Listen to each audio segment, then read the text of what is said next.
Quick মানি YouTube চ্যানেলে আপনাদেরকে স্বাগত। তো আজকের শর্ট ভিডিওটা হতে চলেছে আমাদের কুইক মানি রিচার্জ অ্যাপ্লিকেশন কিন্তু গুগল প্লে স্টোরে লাইভ হয়ে গেছে। হ্যাঁ, একদম ঠিক শুনেছেন, গুগল প্লে স্টোরে কিন্তু এখন আপনি কুইক মানি রিচার্জ অ্যাপ্লিকেশনকে দেখতে পারবেন।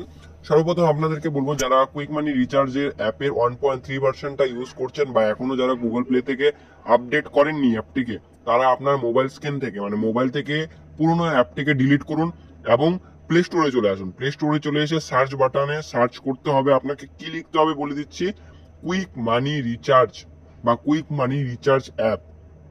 যখন আপনি সার্চ করবেন, দেখুন আমি কুইক মানি রিচার্জ অ্যাপ সার্চ করেছি, এখানে ভালো করে নামটা কিন্তু মিলিয়ে নিতে হবে, কুইক মানি রিচার্জ অ্যাপ। এই যে আমাদের কুইক মানি রিচার্জ অ্যাপ কিন্তু প্লে স্টোরে চলে এসেছে, কুইক মানি রিচার্জ অ্যাপ। তো আমরা কিন্তু এখন এটাকে অলরেডি ডাউনলোড করে নিয়েছি, যার জন্য এখন এখানে ওপেন করতে বলছে। ঠিক আছে, তো আপনাদের কি করতে হবে, পুরোনো অ্যাপটিকে ডিলিট করতে হবে, মোবাইলে থাকা অ্যাপটিকে ডিলিট করতে হবে।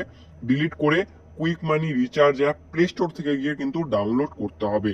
আরো একটি ইম্পর্টেন্ট নিউজ, যেটা হলো যারা কুইক মানি গ্রাহক আছেন তাদের সকলকে বলছি, কুইক মানি হোয়াটসঅ্যাপ চ্যানেলে জয়েন হয়ে থাকুন। কুইক মানি অফিসিয়াল হোয়াটসঅ্যাপ চ্যানেলকে সকলকে জয়েন হয়ে যাওয়ার অনুরোধ করছি। দেখতেই পাচ্ছেন কুইক মানি রিচার্জ অফিসিয়াল ইউটিউব চ্যানেলে কিন্তু আমরা প্রত্যেকটা আপডেট দেই। তো কুইক মানি অফিসিয়াল চ্যানেলে জয়েন হতে আমাদের সঙ্গে যোগাযোগ হতে পারেন।